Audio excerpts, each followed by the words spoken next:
Friends, you never know who you'll touch in life. You never know how or when you'll have an impact or how important your example can be to someone else. My faith helps me understand that circumstances don't dictate my happiness or my inner peace.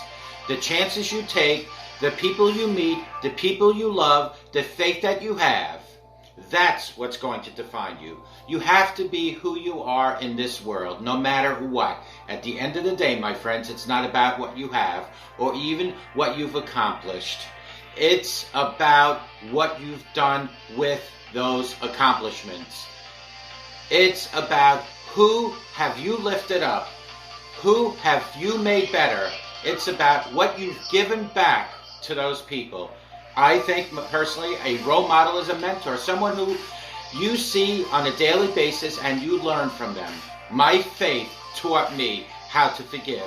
Faith taught me when people present themselves in a certain way, there's probably some backstory or issue or reason for the way that they are acting. It's not you, my friends. It's them. And a lot of times, it's about something that's completely out of their control. Put God first. I've been protected. I've been directed. I've been corrected. I've kept God in my life, and it's kept me humble. I didn't always stick with him, but he always stuck with me. Don't be afraid to think outside the box.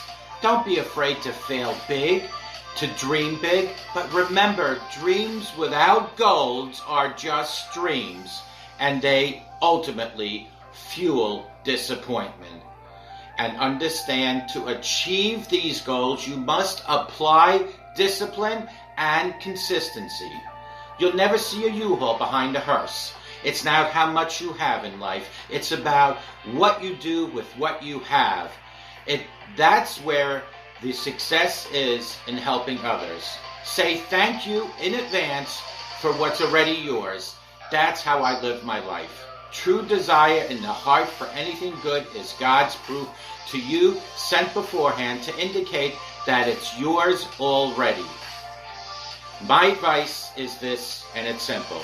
Don't just aspire to make a living. Friends, aspire to make a difference. And may God bless each and every one of you, and take good care. Bye-bye now.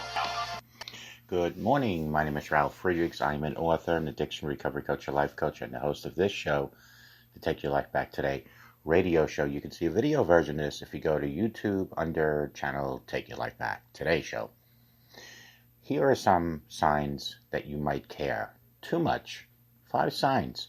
Obviously, this world could benefit greatly from more kindness, more compassion, because frankly, we live in a pretty egocentric times. Nice people bring so much light into the dark places of this world, helping to elevate the vibration of the planet. However, sometimes kindness and care can be taken to the opposite end of the spectrum, where it becomes almost self-destructive rather than helpful. You should care about others. Of course you should, but not when it comes at the expense of your own well-being and your own happiness. So, here are 5 signs that you care just a little bit too much. And if you do, maybe you need to take a step back. Number 1, people take advantage of your compassion and kindness very often. The moment you start putting others' needs above your own needs, people will start to notice and expect a royal treatment from you at all costs. Having a backbone doesn't mean you don't have to have sympathy for others. It means that you have struck a perfect balance between looking out for people while also taking care of your own needs. It's okay to say no sometimes if you feel overwhelmed or simply don't agree with others.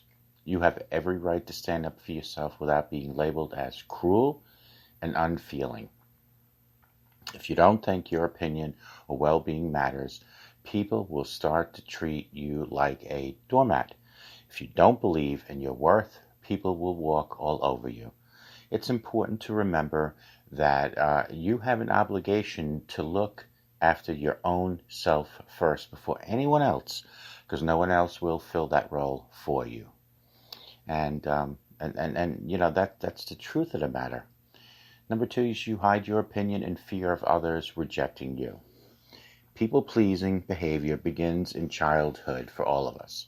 When parents praise a child for obeying them, but discourage him or her from asserting themselves, according to J. Early, author of Finding Your Life Purpose. Impressionable children perceive this as a threat because they believe that in order to feel loved, they must please others and do as they're told. Otherwise, they will be shunned and scolded for realizing their own needs have not been met by blindly following others' orders. So because of this learned behavior, you probably go along with a popular opinion in order to please others and not cause any rifts.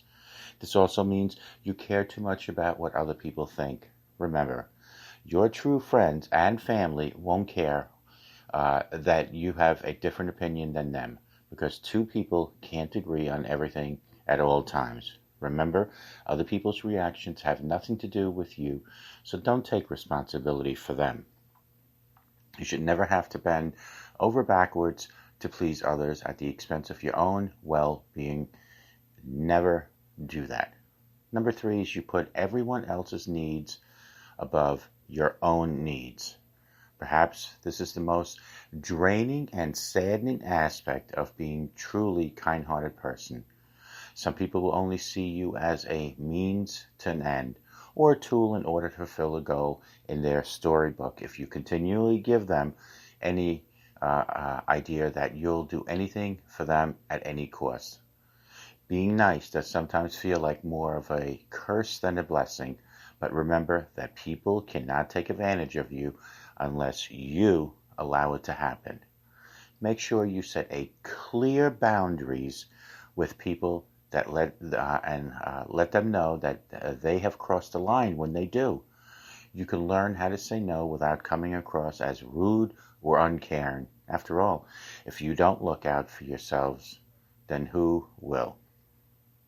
Number 4 is you don't give yourself enough self-love. When you devote all of your time to caring for others, you might pass yourself up for a good dose of TLC. Make sure to let others know when you just can't pencil something into your schedule. Only commit to obligations that you feel certain that you can follow through with. You, my friends, deserve just as much love and attention as you give others. In fact, without enough self-care, you can easily fall into a state of disarray and depression. Spend time helping others, but don't forget to take care of yourself too. You yourself, as much as anyone in the entire universe, deserve love and affection. And Buddha wrote that. And last but not least is number 5. You attract needy, desperate people into your life daily. Remember that in this universe, like attracts like, so not surprisingly, being overly nice will attract those who also seek attention from others. In a way, becoming a doormat for others is self because deep within you. And you look to others to fill a void that you have not filled yourself. You have not discovered your true self-worth, so others can't possibly recognize it either.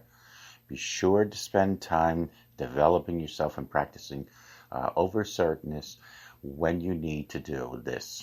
This way, you can start attracting people who are also kind-hearted but don't demand your love and affection all the time. So these were the 5 things to look for. Call me at 844-4005-HELP. Together, you and I, we can help each other take our lives back. Be good to yourselves. Always be good to each other. Remember, a simple smile to that stranger can change that stranger's day and even their life, and can even make a difference in your own life. May God bless each and every one of you. Nothing wrong with being overly nice to people, but you have to love yourself first, and you have to be good to yourself first. Always be good to yourselves, and always be good to others. That is my saying. May God bless you, and we'll talk to you guys tomorrow. Take good care. Bye-bye.